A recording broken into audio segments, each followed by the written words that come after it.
Morning, everybody. Hope you had a good weekend. It's our Monday morning call.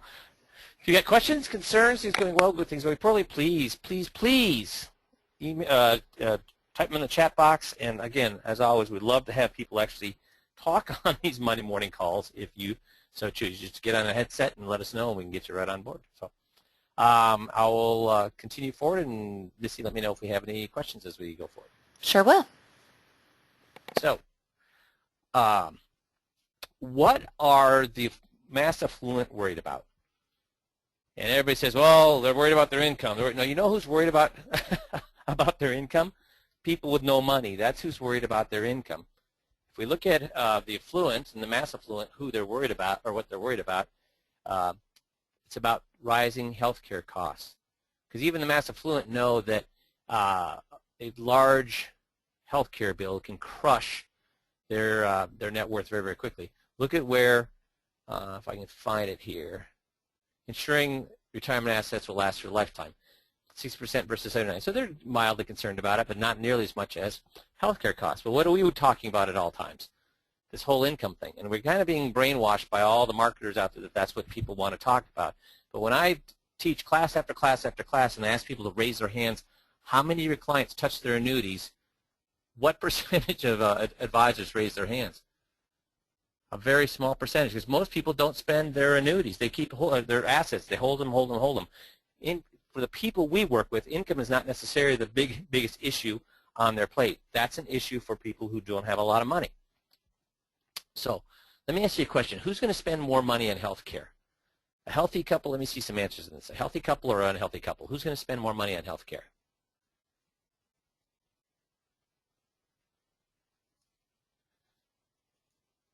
I'm not seeing any. Missy, are you seeing any answers? Ah, there we go. Yep. Unhealthy, says Eric. Any other people who have guesses? Rick says unhealthy. Unhealthy. Everybody's saying unhealthy. Well, let's go through then. Let's see what we find out. For a healthy couple, they absolutely pay less health care costs now, but higher over a lifetime. Yep, RC has it right. They're healthy because they live longer. So they're going to spend about $260,000 on average. 5% of them are going to spend greater than $570,000. If we look at an unhealthy couple, they're paying higher now, but they pay lower over their lifetime, as RC points out, because they die earlier. So they're going to pay an average of $220 instead of $260, and the top 5 are going to spend $465 instead of $570. So what's my point here? As advisors, it's our responsibility to communicate this to our clients. Why? Why do we have to communicate that to clients? Because people who are healthy think they have no problem with health care.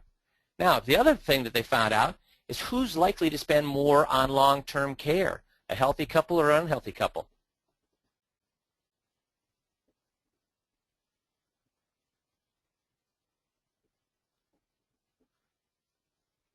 Unhealthy couples, we have. Healthy couple for the same reason, you're exactly right. A healthy couple is likely to live longer, and guess when we're more likely to suffer those things that put us in a long-term care facility like Alzheimer's and dementia. And those are longer-term stays, aren't they? Those could be years stay. Healthy couples, because they live longer, and the longer you live, the more likely you are to get hit with dementia. And Missy, somebody's asking for a source. I gave that to Tricia, so we'll have to somehow get that. I'll go ahead and I'll put that on there. Okay, thanks. So when we talk, too many of us are ignoring this hard talk with our clients. Why do we ignore talking about long-term care? Why do we ignore talking about long-term care? It's not fun. We have to try to convince people of things that they don't want to talk about, that they don't want to believe is going to happen to them. So do we have a solution for that? If you don't like to talk about that, what's our solution for that? What's our solution for people to talk to people about long-term care and those costs in a manner that doesn't feel like you're talking about long-term care and the costs? Please, somebody get this.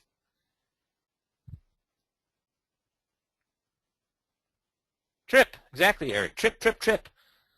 See, less than 25% of Americans have said that their advisor has discussed long-term care with them. Well, we have the TRIP where you can discuss those issues with them. Because what does TRIP protect them against? long-term care as well as all those other things that they have problems with. The loss of a Social Security check, etc. So if you need to be using this TRIP presentation with all of your clients.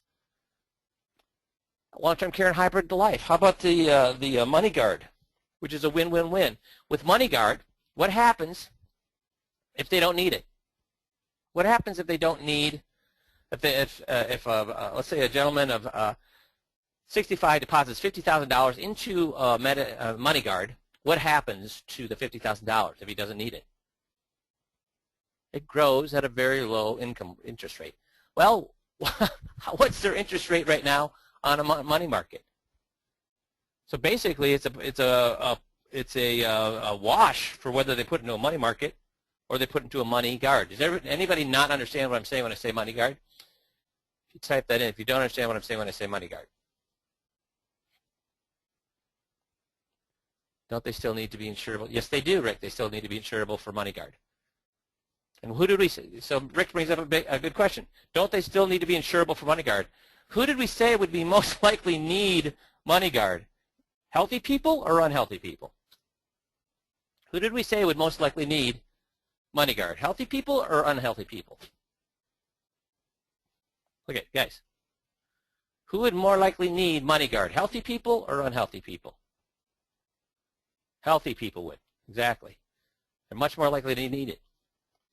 So now, with the MoneyGuard, the 65-year-old deposits $50,000 in, they don't need it. Well, it's guaranteed and get it back anytime he wants. It's earning a low interest rate, but so is money markets. Now, what if he dies? What happens to that $50,000? It turns into $121,000. What happens to a money market or a CD? It doesn't jump from $50,000 to $121,000, does it? And then if they need it for long-term care, that $50,000 turns into $211,000. A fourfold increase. Does that happen to their CD, their bond, or their money market? No. Should we at least present this to our clients and let them decide whether they want to do it or not? We should, shouldn't we? So the importance of income planning is way, way, way, way overrated. The importance of long-term care or planning for health care costs is way, way, way, way underrated. Oh, Kyle's saying that Equitrust is simplified underwriting, telephone interview, point of sale within 48 hours. So there are other choices to MoneyGuard with a hybrid out there. So thanks, Kyle. So, guys, did I make my point here? Let's stop talking about income planning, which is much, much lower on our clients' interest level, again, unless they're poor, and start talking about what they're really worried about, which is long-term care costs in a manner that they can do it without spending large amounts of money on long-term care insurance. I mean, long-term care insurance, I get why they don't like long-term care insurance. They don't like long-term care insurance because it costs a lot. If they die without using it, they may, if you spend even more, you may get return of premium, but that's way more expensive. And the problem with long-term care insurance is that if you don't need it, it goes right out the window. And also, the long-term care insurance companies are raising the rates on their current clients. There's nothing worse than to be paying for this for 10 years and then they jack the rate by 50%. And yes, they are jacking rates by 50%. And then you can't afford it anymore, then it is out the window. But they have other solutions. They have the TRIP solution. And do we tell them that they need it with the TRIP, or do they tell us they need it with the TRIP? They tell us they need it with the TRIP. We have the MoneyGuard solution, or as Kyle's pointing out, the Equitrust or other hybrid product solutions, which, again, you don't have to tell them that they need it. Just show them what's available. Show them what's available and let them decide. But you have to at least discuss this with their clients. Okay? Any questions on that? Okay. Next thing is I want to talk about the 7 bad sales habits. I saw this in an industry magazine, and I thought it was pretty apropos. So first thing is opening a prospecting meeting with how are you? What's wrong with opening a prospecting meeting with how are you? As soon as you do that, what's happened to that meeting? As soon as you open up a prospecting meeting with how are you, disingenuous, lost control, Eric. Exactly right. You've lost control of the meeting. And guys, have any of you ever run a 5-year-old or a 6-year-old or 7-year-old birthday party? When you lose control of that party, when are you going to get control back? Never. And if you lose control of a meeting with a prospect, when will you get control of the meeting back? Never. Never, never, never. So When you open a meeting, prospecting meeting with how are you, you've opened it up for them to ask, oh, great, and here's what I came to see you about. Boom, they start asking questions to you, and then guess what? It's all over. You either have to answer the question, and they're going to just keep asking questions, and then they're going to take that information back to the current advisor, or you can avoid the question, at which points they tag you as somebody who's not trustworthy. So whether you answer them or don't answer them, it's not a good idea. But if you control the meeting, then you don't have to worry about that. And guys, that's what our setting the tone script is all about. So you will never, ever, ever lose control of the meeting.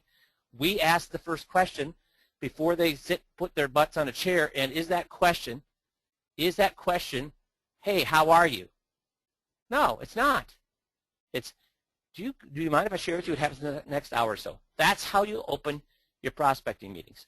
So have we addressed the number one bad sales habit for salespeople? Yes, we do. We have that. We actually realize that. That's why we ask the first question as their butts are going towards that chair. Open prospect meetings, talking about your company. Do we ever talk about us at our company, at our meetings? Ever. Guys, how do people know you're smart? If you have to tell people that you're smart, you have to tell people about your company, if you have to tell people about your qualifications, what do they know about you? If you have to tell people, what do they know about you? If you're going to play pickup basketball, and there's guys that are saying, man, I was so great in college. Ooh, geez, I was awesome. They would always put me in during the, when we were down, they'd put me in, and I'd always bring the team back. Oh, boy, you guys are in for a real treat today when you see me play ball. What do you know about that guy? Yeah. You know that, well, first of all, braggart, no game, Bill. That's what I know about him. It's not that he has an ego. Anybody that has to brag about it, guess how good I know he's going to play. He's not. So, and the more you brag to the client, the more they actually bet against you. They don't bet for you, they bet against you. Is that what you want happening? So you never open your prospect meetings talking about you or your company. Spending too much time trying to develop rapport. And Jeff, could you help me out with this, because you deal with a lot of the mentoring.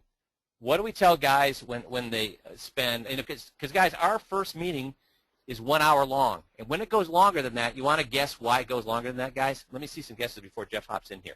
Why do you think the meetings go too long? This first meeting goes too long. You should guess by what number 3 is.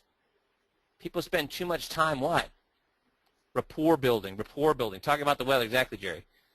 So what would your input on that, Jeff, be about this fake rapport that people develop by saying, oh, geez, you fish, I fish. Oh, you went to this college, I went to this college. Or talking about the weather or the sports or whatever.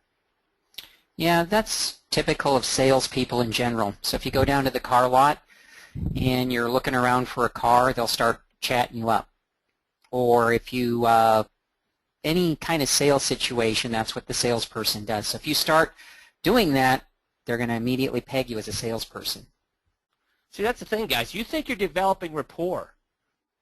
And they'll talk and they'll smile, but they've just identified you, as Jeff says, as a salesperson. Because that's what salespeople do, is they chat you up. And they're not going to yell at you. They're not going to get mad at you. They're going to smile and nod. But you have just identified yourself as a salesperson. Is that how you want to be identified? No. How do we develop rapport? We do it the right way. We develop rapport by saying, hey, those things that you're worried about, we're worried about those too. Think about this, guys. Two guys. One rich, one poor. One drives a Cadillac, one drives a beat-up pickup. One goes to watch polo, and one goes to watch football. I mean, how much do they have in common? Nothing. But if they're sitting in that waiting room, and they both found out they've just been diagnosed with prostate cancer, now how much rapport do they have? They had none. But when they find out that they have the same feelings about something very, very emotional, rapport is developed instantaneously. And that's how we develop our rapport. We develop our rapport by telling them that we believe the same things they believe, especially about the things that they worry about. At our first meeting, the number one thing people are worried about are making a mistake. So guess what we do when we talk about, in our first meeting to develop rapport? We talk about mistakes. We talk about, hey, we get it. If there's even a small chance you make a mistake, don't do it. Even if everybody's telling you it's the right thing to do, but you feel it might be a mistake, don't do it. If you have even a small tickly feeling in your gut that this is not the right thing, even all the math, all the experts are saying to do it, you should not do it. So we do that. Guess what that does? That develops rapport. They're like, wow, that guy thinks just like me. They don't say, oh, that guy fishes. Oh, that guy goes to the same college. No, they say, that guy thinks just like me. That's the kind of rapport that you want to develop. Don't develop rapport by talking about the weather, the local sports team, fishing, children, or whatever else. That sounds like you're just chatting them up as a salesperson. Talking about aspects of your solution that have no relevance to your prospect. And most guys don't realize they're doing this, but when we listen to tapes, I hear advisors all the time spouting about the features, advantages, and benefits of their solution, and the client never even indicated that that was a concern of theirs or a desire of theirs. You really need to listen to what the client's looking for when you start talking about the solution, and you should emphasize the thing that they're looking for. And again, I was just talking about it here earlier. A lot of guys will emphasize the income, and they've never even validated that that's a concern on the client's mind. And then they're ignoring long-term care when it is high on the highest on their radar. You need to listen to what the client's looking for. Just because you think it's an exciting feature, advantage, or benefit doesn't mean the client's going to think it's a secret or a fantastic feature, advantage, benefit. So make sure you're tailoring your presentation to what the client is actually looking for. Number 5, chasing a lead that has little possibility of sales. So how do we deal with that, guys? How does the 5Q system make sure that you don't chase a lead that you have a little possibility of selling? How do we do that? Actually, we designed this right into our system. How do we do that? Drip? Yeah, well, actually, we drip on those people. Yep. What do we do with them before we put them on the drip? Guys, at our first meeting, what percentage of people go first meeting by asking them to leave? Exactly right. We qualify up front. So at our first meeting, we actually kick 50% of the people out of the meeting. Why? Because the script has been designed to identify people that we have little possibility of selling. So does that have anything to do with their assets? With somebody with $5 million of assets that have all sorts of tax problems, all sorts of investment problems, all sorts of income problems, are they somebody that we can sell? So a guy with, yeah, that's right, Fred. We don't know. They may be or they may not be. We don't know. If they don't qualify themselves by at the end of the meeting when we say, well, the little secret is you're going to become a client of mine, if they start hemming and hawing, I don't care how many assets they have, they're not a good possibility. We have little possibility of selling them, and we ask them to go out the door. Now, if they have $5 million and all sorts of problems, and they do follow our script, and they do say, well, yeah, if you could show me those things, I'd be willing to move, well, then they are somebody who has a high possibility. But don't chase somebody just based on assets. You chase somebody based on how they answer that last question when you say, or that last statement when you say, hey, you're going to become a client of mine, and I look forward to that. And then you shut up and you listen to what they say. If they answer it appropriately, which means they say something like, oh, yeah, I mean, if you could do those things, yeah, but only if. Well, if they answer that, they're appropriate. We say, yeah, only if, and then you move forward. But if you say, you're going to become a client of mine, I look forward to that, and they say, whoa, whoa, whoa, whoa, don't put the cart before the horse. I got to see what you have first, and blah, blah, blah, blah, blah. They've just identified themselves that you have little possibility of selling, and you just push them along. So what Eric says, qualify by income or desire to work with us. Agreement's not fair to for them to take our ideas and give them an advisor. Exactly right, Eric. Shooting from the hip. Guys, I did this for years, and that's how every advisor I've seen that makes $70,000 to $200,000, they shoot from the hip. Every single meeting is a little bit different. Every single close is a little bit different. Every single thing in their business is a little bit different.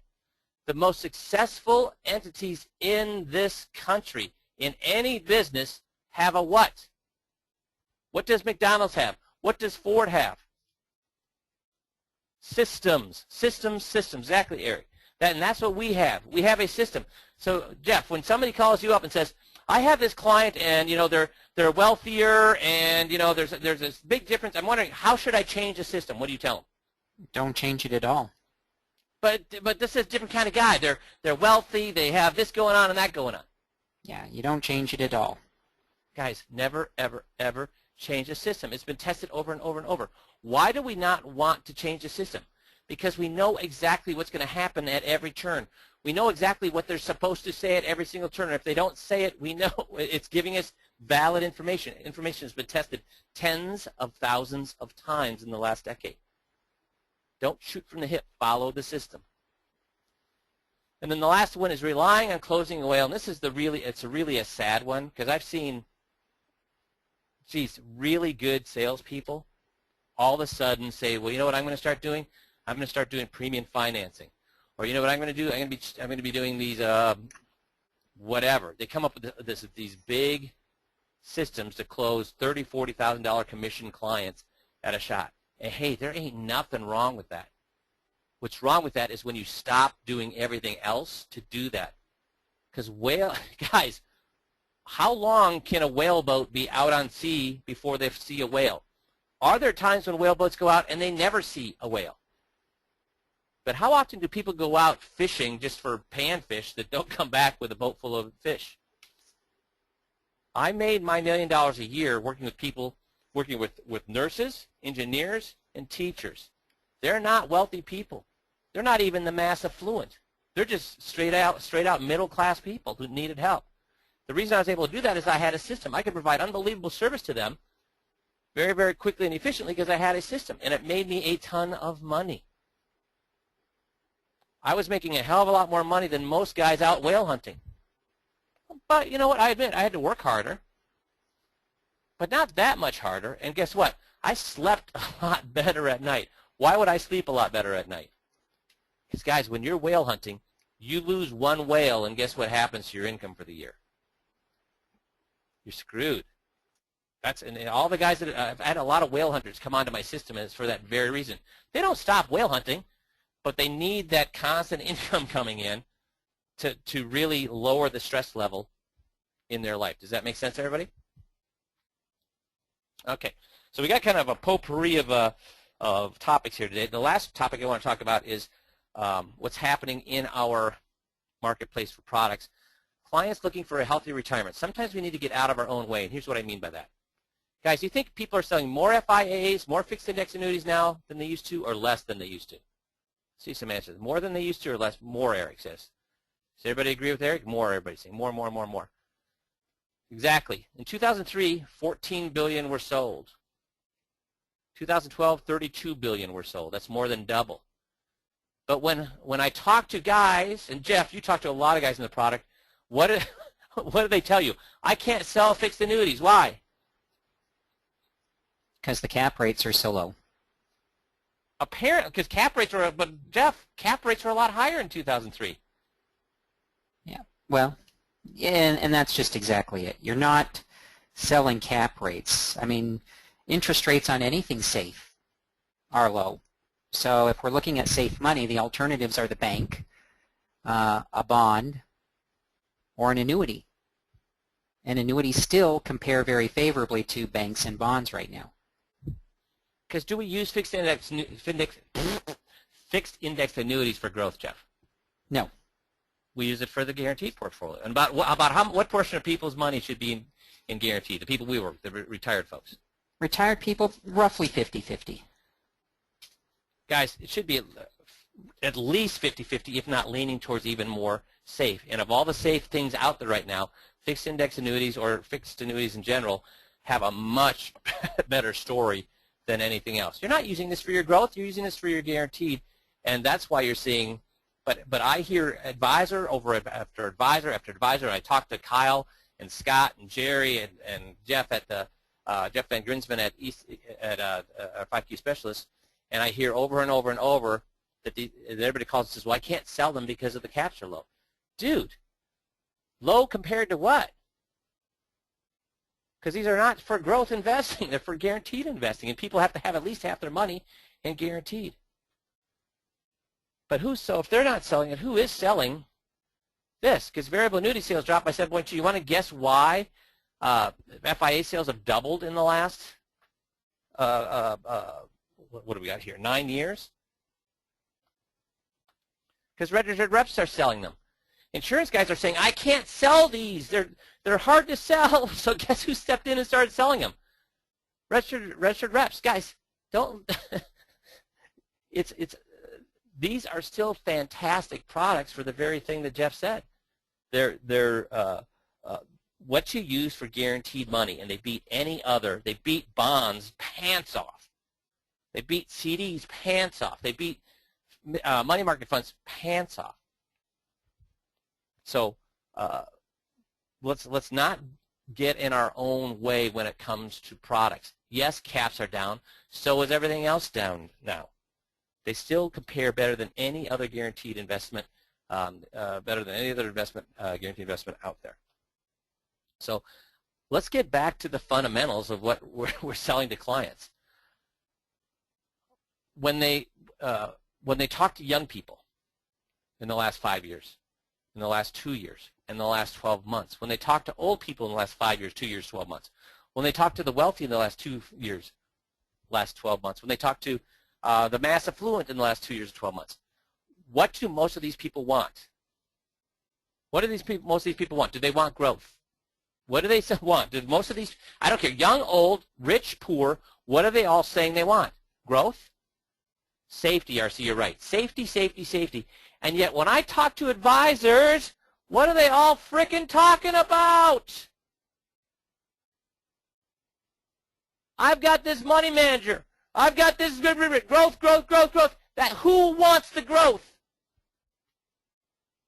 It's not the client. The client's saying, don't lose my money. I've done it twice in 10 years. I don't want to do it again. But advisors want to talk about growth because they want to be the hero. They want to be the hero, but the client's not asking for that. The hero, the client, wants somebody who doesn't lose their money. And guys, do you really think there's a money manager out there that's got to figure out where he's not going to lose money when it goes down? Because they all tell you that, which is all 100% BS. Now, let me ask you a question. Could they not lose money one time when the market goes down? Yes. Guess how many money managers have done that twice? None. Because if they've done it twice, guess how many people will be investing with them? Everybody.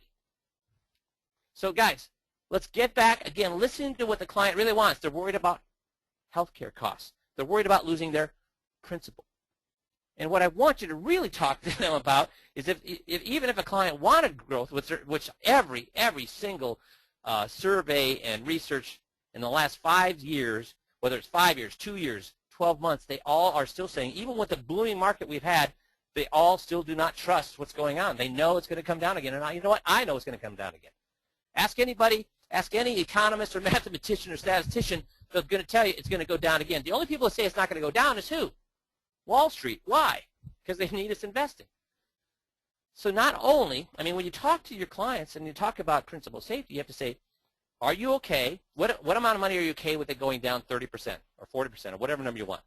And then when they say, well, this much money, I say, okay, are we comfortable with that being down for 10 years? What do you think is going to happen with that number where they say they're comfortable with it going down 30 or 40% if you tell them, are you comfortable with it down for 10 years? Because, guys, can it stay down for 10 years? Yes. So make sure not only how much of their money they're comfortable going down, but how much of their money they're comfortable going down and staying down for a number of years. And guess what you're going to, then all of a sudden you're going to really figure out what your clients are concerned about, growth or safety. See, I just want to remind people who constantly tell me about these great money managers who have all this blah, blah, blah, that they're going to make money when money goes up and they're not going to lose money. Guys, how many of you have heard of long-term capital management? There's a money management firm that was run by 2 Nobel Prize-winning money managers, or 2 Nobel Prize-winning economists, and they ran the money management of this. So it was a hedge fund management firm based in Greenwich, Connecticut. It utilized absolute return trading strategy. This is still a 4-letter word that's still around, absolute return trading strategies, combined with high finance leverage. The firm's master hedge fund long-term capital management collapsed in the 1990s, leading to an agreement on September 23rd among 14 financial institutions for a $3.6 billion recapitalization, nice word for bailout, under the supervision of the Federal Reserve. Actually, like 4 countries, 4 of the G7 got involved to bail this out, because if they didn't, the whole world of financials would have collapsed. So This was run by two Nobel Prize winning economists, Scholes and Merton, who shared the 1997 Nobel Prize for a new method to determine the value of derivatives. Initially, it was successful. So when they first started this fund, it was successful, returning 40% a year after fees. And in 1998, it lost $4.6 billion in less than 4 months. That's what it looked like. So you see the U.S. Treasury, you see the Dow Jones Industrials, and you see long-term capital management. It's impossible. Guys, think about it. To beat the market, you have to take much more risk than the market. You can't just, because you got fee, you have to beat the market, and you got fees on top of it. So you have to take more risk than the market to beat the market. Or you have to underperform the market to stay safer than the market. I mean, those are just facts. Do you really believe some magician has some sort of magic wand they can do with the fund to make it be less risky than the market, but yet outperform the market, or be less risky in the market and without performing less than the market? It's impossible. And yet we hear money managers do that all the time. Yeah, I mean, Jeff, how often do you get a phone call from advisors talking about this great money manager who they've done back testing, they've done algorithms, they've done blah, blah, blah, blah, blah, blah, blah about, and it's going to be less risky in the market, still perform better in the market, and hey, look at this, in 2008 when the market went down, it didn't go down, blah, blah, blah. How often do you hear that kind of crap? Yeah, I hear it a lot. I mean, the one I hear the most these days is we've got money managers that didn't lose money in 2008. And so I work with guys that work, geez, probably across 18, 20 different money management platforms. And every one of them says, you know, on my platform we've got managers that didn't lose money in 2008. To hear people tell there are so many managers that didn't lose money in 2008, it's a wonder that any clients lost any money in 2008. And can I ask you a question, Jeff? How many in that environment, how many of them would have been on the nightly news being interviewed? Yeah, I would imagine all of them. Did you see any of them? I didn't see any of them. I didn't see any either. And guys, I'll just tell you, even if they did happen to do this, I'll give you a story. One of my buddies called me up.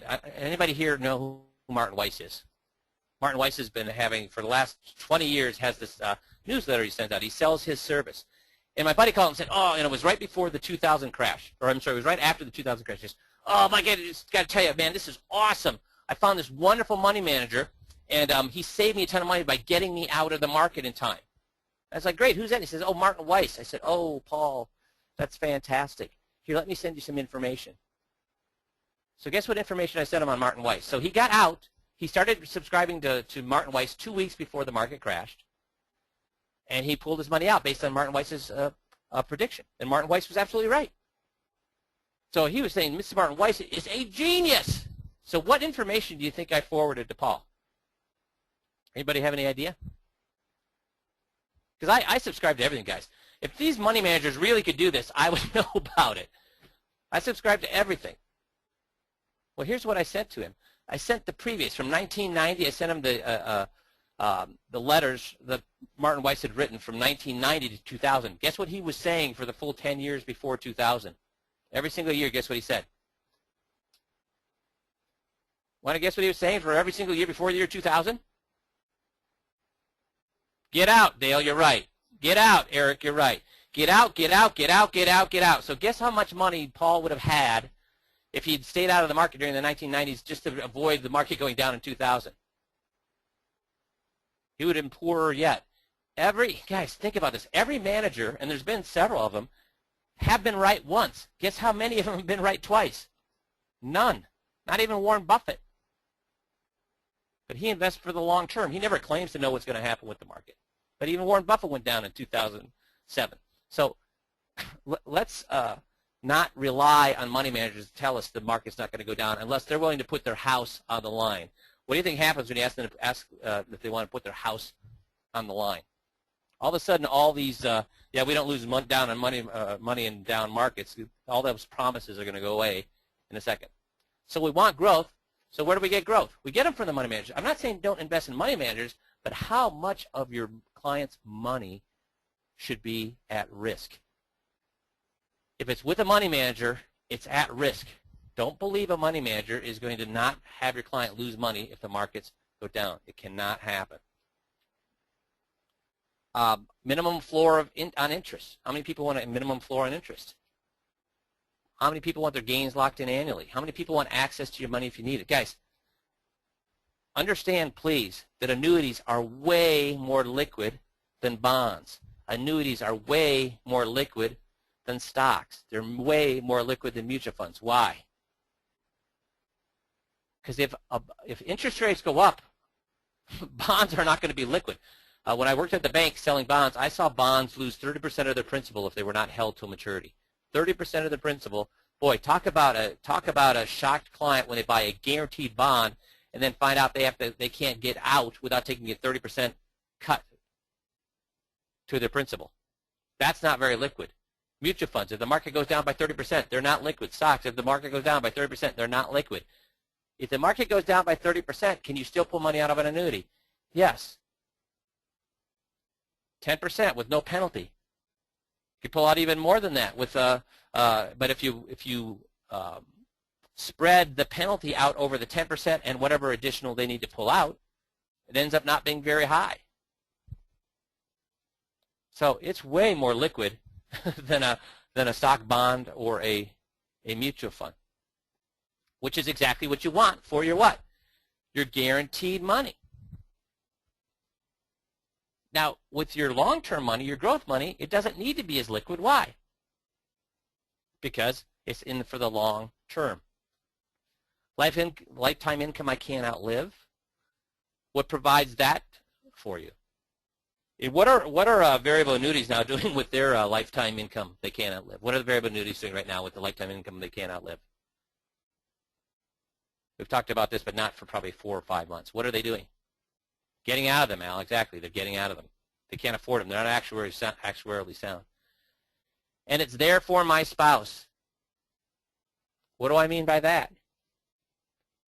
Guys, many of us, not just myself, have sat down with widows, right? And it's I'm making a sexist comment here because I've seen it the other way around. I've seen it where women take care of the money, but primarily it's the man that takes care of the money. And then at the man's death, how many changes does that wife want to make? How many changes does the wife want to make when, or even, and I'll tell you the same thing. I saw it on the other side when the women took care of the money and she died, and the man had to take care of the money. What changes does that spouse want to make?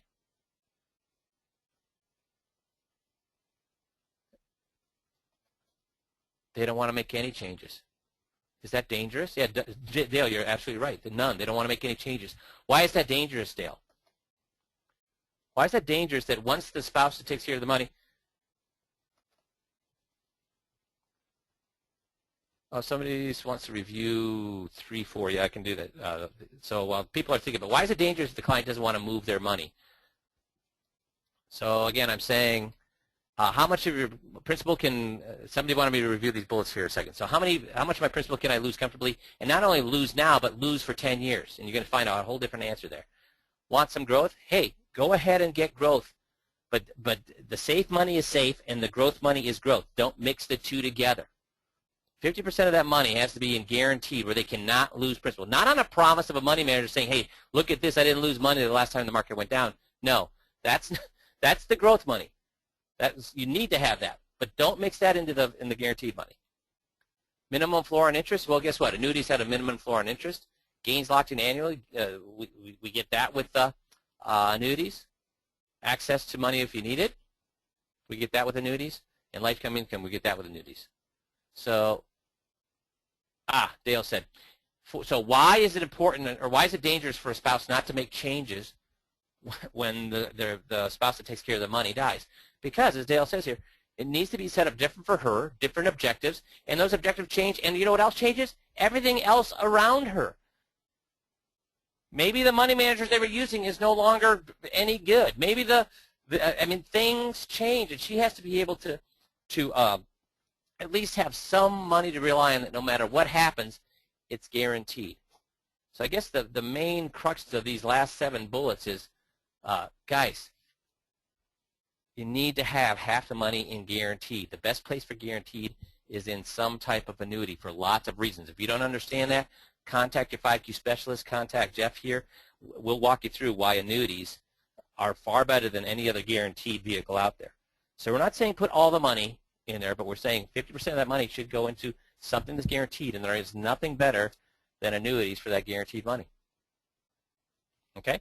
So we talked about three things today. We talked about long-term care, or not long-term care, long-term costs are the mass affluent's number one issue, not income.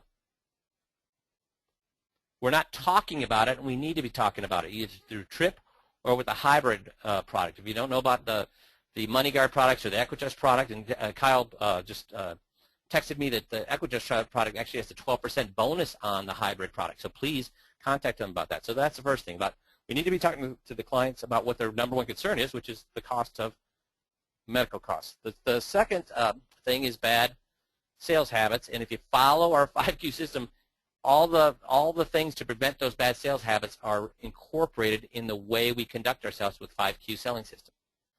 And the last thing is, these last 7 things are all about, guys, let's make sure we're working with clients that are retired. Our responsibility, and if they haven't made money, if they haven't made the money they need by now, it's too late for them. If you haven't, you cannot try to grow yourself out of a problem in retirement. Our job is to make sure that all the money that they saved prior to retirement, that they never get into a situation where that's a problem. And we do that by putting at least half their money into guarantee. So, any questions on that? Any concerns? Any comments? Super. Well, that's what I wanted to cover today. I hope you found it useful. Please, any ideas you came up with are worthless unless you act on them. So, and guys, I'm always open to, if you got things you want to talk about in these Monday calls. I mean, I've got an agenda a month ahead of time, but I'm always willing to push that back, and actually happy to push that back if you guys have topics that you want to talk about. We'll slide them right on in. Okay. Thanks, everybody. Hope you And have just a reminder, next Monday is Memorial Day, so we will not be having a call next Monday, so we will reconvene the first Monday of June, which is June 3rd. Super. But we actually will have a group mentoring call for those of you that are available on May 31st. That's the last Friday of May. Okay. Not this Friday, but it'll be the following Friday, right? Correct. Yep. Okay. Okay, guys, so if I don't talk to you, have a safe and wonderful Memorial Day holiday. Thanks, everybody. Have a good one.